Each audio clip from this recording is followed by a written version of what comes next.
Hello viewers, আজকে আমি আপনাদের একটি ফ্যান, দুইটি লাইট এবং একটি সকেট সুইচ কানেকশন করে দেখাবো। আমাদের বাসাবাড়িতে বেশিরভাগ ক্ষেত্রে একটি ফ্যান, দুইটি লাইট এবং সকেট সুইচের প্রয়োজন হয়, তাই আমি এটি কানেকশন করে দেখাবো। এখানে পয়েন্ট রয়েছে তিনটি, একটি ফ্যান, দুইটি লাইট।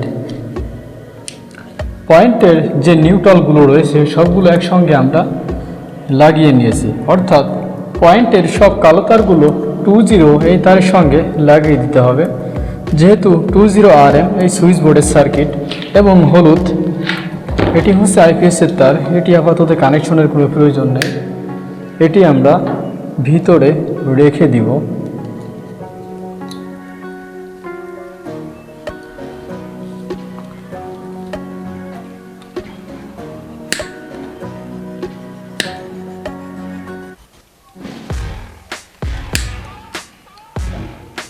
এখানে এটি হচ্ছে ফ্যানের তার। এটা চিহ্নিত করার জন্য আমরা একটা পিসি রেখে দিলাম।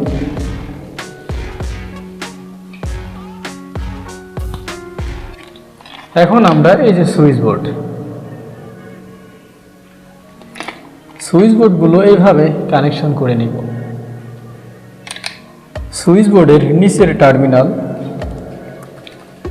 প্রত্যেকটা টার্মিনালের নিচের টার্মিনালগুলো একসঙ্গে কানেকশন করে নিব। এবং এই যে রেগুলেটরের দুইটি টার্মিনাল রয়েছে, যে কোনো একটি টার্মিনালে এইভাবে এবং সুইচের বিপরীত টার্মিনালে কানেকশন করব, যে সুইচ দিয়ে আমরা ফ্যানটা কন্ট্রোল করব, অর্থাৎ ফ্যানটা অন অফ করব। এবং এই যে সকেট, যেহেতু এই সুইচ দিয়ে আমরা এই সকেটটা কন্ট্রোল করব, তাই সুইচের এই টার্মিনালে একটি তার এবং এই তারটি সকেটের এই টার্মিনালে কানেকশন করে দিব এইভাবে। এখন আমরা প্রথমে ফেজ এবং নিউট্রাল কানেকশন করব। নিউট্রাল শুধুমাত্র আমাদের সকেটে প্রয়োজন, বাদবাকি কোনো জায়গায় নিউট্রালের কোনো প্রয়োজন নেই। তাই আমরা সকেটের এই টার্মিনালে নিউট্রালটা কানেকশন করে দিব।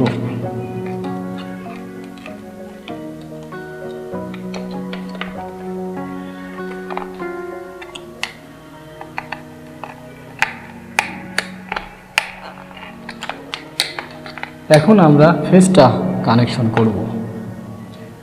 20 RM এই সুইচ বোর্ডের সার্কিট, এই লাল তারটি আমরা এখানে প্রত্যেকটা সুইচের নিচের টার্মিনাল একটি তার দ্বারা কানেকশন করেছি। এই নিচের সুইচের যে কোনো একটি টার্মিনালে আমরা 20 RM এই লাল তারটি কানেকশন করে দিব।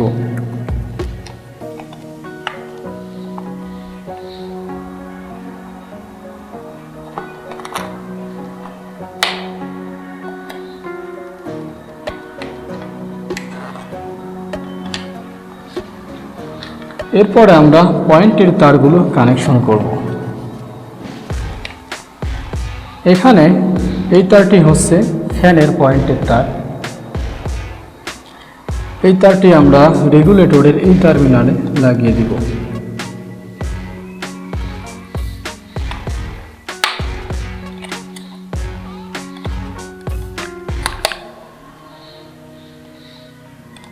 এই দুইটি হচ্ছে লাইটের পয়েন্টের তার, যে সুইচ দ্বারা আমরা লাইটটি কন্ট্রোল করব সেই সুইচের বিপরীত টার্মিনালে, অর্থাৎ এই সুইচের এই টার্মিনালে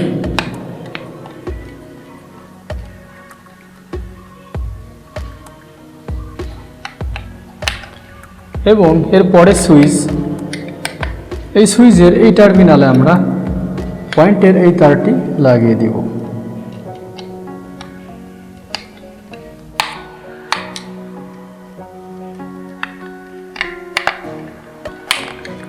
তো ভিউয়ার্স, হয়ে গেল আমাদের এই সুইচ বোর্ডটি কানেকশন করা। এখন আপনাদেরকে বুঝতে হবে এটি আসলে কিভাবে কাজ করবে। তো ভিউয়ার্স, এখানে পয়েন্টের তিনটি পয়েন্টের 6টি তার, তিনটি কালো তার আমরা এই সুইচ বোর্ডের সার্কিট 20 RM সুইচ বোর্ডের সার্কিটের কালো তারের সঙ্গে 3টি পয়েন্টের তার একসঙ্গে লাগিয়ে দিয়েছি, অর্থাৎ এই নিউট্রাল সব সময়ের জন্য পয়েন্টে থেকে যাবে। এই সুইচ দ্বারা শুধুমাত্র আমরা ফেজটা কন্ট্রোল করব। এরপরে আমরা 20 RM সুইচের নিচের টার্মিনালে লাগিয়ে দিলাম, অর্থাৎ যেহেতু একটি তার দ্বারা আমরা কানেকশন করে দিয়েছি, যার ফলে এই ফেজটি প্রত্যেকটা সুইচের নিচের টার্মিনালে থাকবে। এবং যখন আমরা মনে করুন এই ফ্যানের সুইচটা অন করে দিলাম, তখন এই ফেজটা এই টার্মিনাল থেকে এই টার্মিনালে চলে আসবে, যার ফলে চলে যাবে রেগুলেটরে, এবং রেগুলেটরের ভলিউম বাড়িয়ে দিলে এই টার্মিনাল থেকে ফ্যানের লাইনটা চলে যাবে, ফ্যানটা জোরে ঘুরবে বা আস্তে ঘুরবে। একইভাবে যখন আমরা এই লাইটের সুইচগুলো অন করে দিব, তখন এই টার্মিনাল থেকে এই টার্মিনালে ফেজটা চলে আসবে। একইভাবে এটিও এই টার্মিনাল থেকে এই টার্মিনালে ফেজটা চলে আসবে, যার ফলে এই তারের মাধ্যমে ওই পয়েন্টের মনে করুন এই বাল্বে চলে যাবে। যেহেতু নিউট্রাল সব সময়ের জন্য ওখানে থাকবে, এই সুইচটা অন করার পরে ওই বাল্বটি জ্বলে উঠবে। এবং সকেট, যেহেতু এই সুইচে আমাদের কোনো নিউট্রালের প্রয়োজন নেই, যদি আমরা এই নিউট্রালটা সুইচের কোনো টার্মিনালে লাগিয়ে দিই, এই সুইচটা অন করার সঙ্গে সঙ্গে বাস্ট হয়ে যাবে, অর্থাৎ নিউট্রাল ফেজ একসঙ্গে লাগার কারণে ফায়ার দিবে। তাই কখনোই এই কালো তার অর্থাৎ নিউট্রাল সুইচে লাগানো যাবে না। অর্থাৎ যেহেতু নিউট্রাল আমাদের প্রয়োজন রয়েছে সকেটে, যেহেতু ইলেকট্রিক যে কোনো পণ্য চালু করার জন্য নিউট্রাল ফেজ দুইটাই প্রয়োজন, তাই আমাদের সকেটে নিউট্রালটা প্রয়োজন রয়েছে। এবং এর নিচের টার্মিনালে এই যে এই সুইচ দ্বারা আমরা এই সকেটটা কন্ট্রোল করব, অর্থাৎ এই সুইচটা অন করার সঙ্গে সঙ্গে ফেজটা চলে যাবে সকেটের এই টার্মিনালে, যার ফলে সকেটে লাইনটা চলে আসবে। তো ভিউয়ার্স, আশা করি আমি আপনাদেরকে কিছুটা হলে বোঝাতে পেরেছি। এরপরে যদি কোনো কিছু বুঝতে অসুবিধা হয় বা জানার ইচ্ছা থাকে, তাহলে কমেন্ট বক্সে কমেন্ট করতে পারেন, এবং ভিডিওটি ভালো লাগলে একটি লাইক দেবেন। ধন্যবাদ সবাইকে।